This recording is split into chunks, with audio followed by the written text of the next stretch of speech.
अस्सलाम वालेकुम। आपको मोहम्मद वकास चैनल में खुश आमदीद कहते हैं।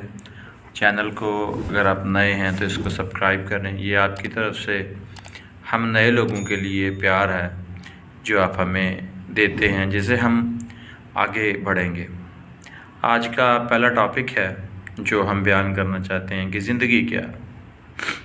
ज़िंदगी उम्र गुजारने के बाद, बाल सफ़ेद होने के बाद समझ में आती है कि ये क्या है। बाज़ औक़ात तो वो भी समझ में नहीं आती, क्योंकि ज़िंदगी एक ऐसी पहेली है जिसको आज तक कोई सुलझा नहीं सका। किसी के लिए अच्छी है, किसी के लिए बुरी है और किसी के लिए है ही नहीं, मगर वो ज़िंदा है ज़िंदगी के नाम पर, मगर उसके लिए ज़िंदगी कोई मायने रखती ही नहीं है। हड्डियों से गोश्त उतर जाता है, बाल सफ़ेद हो जाते हैं, आँखों की बनाई चली जाती है और तब जाके कहीं समझ में आता है कि ज़िंदगी क्या है, जवानी क्या है, बुढ़ापा क्या है और हमें इसे किस तरह गुजारना चाहिए था और हमने इसको किस तरह गुजारा है, इसका मकसद क्या था और हम किस चाल में जीते रहे, हमारा दुनिया में आने का क्या मकसद था और हम किस मकसद के बग़ैर जिए और क्यों जिए। जब हमें पता ही नहीं होगा कि हमारी ज़िंदगी क्या है, क्यों है, किस लिए है, तो हमें अंदाज़ा ही नहीं होगा कि हमें जीना किस तरह है, रहना किस तरह है, अपने आने वाली नस्ल की तरबियत कैसे करनी है, अपनी ज़िंदगी को बेहतर कैसे बनाना है, जीना कैसे है। काबिल कबूल इंसान वो होता है जो जवानी में समझ जाए कि ज़िंदगी क्या होती है। और वैसे भी दना लोग कहते हैं कि आदमी की इबादत जो है वो जवानी में ही अच्छी लगती है। बुढ़ापे में तो कोई भी अल्लाह के घर में चला आता है, क्योंकि और कोई दुनिया के काम उसे होते ही नहीं हैं। इसलिए वैसे ही ज़िंदगी जवानी में काबिल कबूल है, क्योंकि अगर आप जवानी में रह कर ज़िंदगी को गुजारेंगे, सीखेंगे, आपकी तरबियत इस तरह होगी कि आज ज़िंदगी क्या है, कैसे गुजारनी है, तो आपके लिए जो है उसमें हमेशा आसानियाँ, समझ और ख़ूबसूरत अंदाज से ज़िंदगी जीने के जो हैं वो हल दस्तयाब होंगे। ज़िंदगी शुरू से लेकर आखिर तक मुसलसल एक सफ़र है, सीखने का, जीने का, अमल करने का। ज़िंदगी में अगर कोई मकसद नहीं है तो क्या वो ज़िंदगी है? ज़िंदगी बग़ैर मकसद के नहीं जी जा सकती, गुजारी जा सकती है मगर जी नहीं जा सकती। जीने के लिए ज़िंदगी में कोई ना कोई मकसद होना चाहिए, कोई ना कोई लाहे अमल तरतीब देना चाहिए कि हम अपनी ज़िंदगी में किस तरह जिएंगे, कैसे आगे बढ़ेंगे और अपने लिए क्या कर सकते हैं और क्या जो है वो नहीं कर सकते। ज़िंदगी अपने लोगों की तरबियत का नाम है, अपनी नस्ल की तरबियत का नाम है।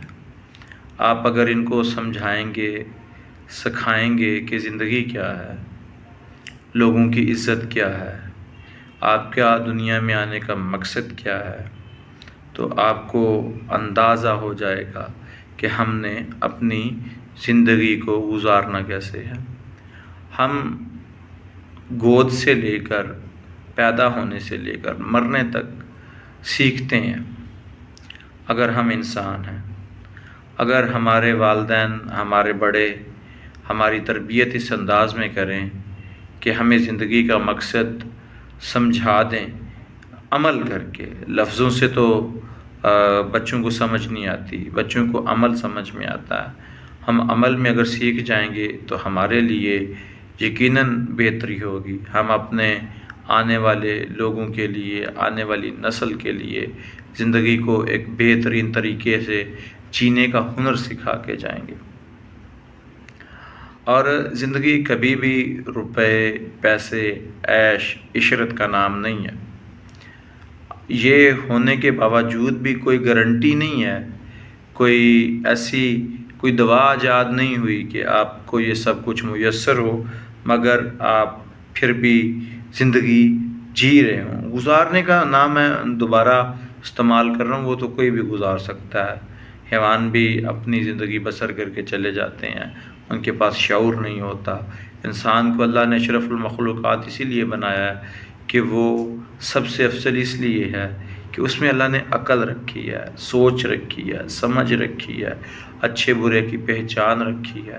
اور جس آدمی کو اچھے برے کی پہچان نہیں ہے وہ کوئی آدمی ہے۔ اور دوسری بات یہ ہے کہ جب آپ اپنے بچوں کو شروع سے سکھا دیتے ہیں، سمجھا دیتے ہیں، ادب کرنا سکھا دیتے ہیں، ویسے بھی نبی کی حدیث ہے کہ تم میں سے بہتر وہ ہے جو بچوں سے پیار کرتا ہے اور بڑوں کا احترام کرتا ہے، وہ تم میں سے بہتر مسلمان ہے۔ لیکن اس کے برعکس رہا ہے۔ اس کی وجہ یہ ہے کہ ہمیں بچوں کو تربیت ہی نہیں کرنی آتی۔ ایسا کیوں ہے؟ تنہائی میں بیٹھ کر سوچیں، زندگی کیا ہے، اللہ نے کیوں دی ہے اور اس کا مقصد کیا ہے، اور کیا جو اللہ کا مقصد ہے کیا ہم اس پر پورے اتر رہے ہیں یا نہیں اتر رہے۔ اگر آپ کو سمجھ آ جائے کہ زندگی کا مقصد اللہ نے کیا رکھا ہے تو اس پر کام کریں، بہتری لانے کی کوشش کریں۔ کوئی بھی چیز ایک دن میں ٹھیک نہیں ہوتی، اوور دا نائٹ ٹھیک نہیں ہوتی، اس کے لیے مسلسل جدوجہد، مسلسل محنت کرنی پڑتی ہے۔ انشاءاللہ اللہ نے چاہا تو آپ صحیح راستے پر رہے تو ایک نہ ایک دن آپ اس میں ضرور کامیاب ہوں گے۔ شکریہ۔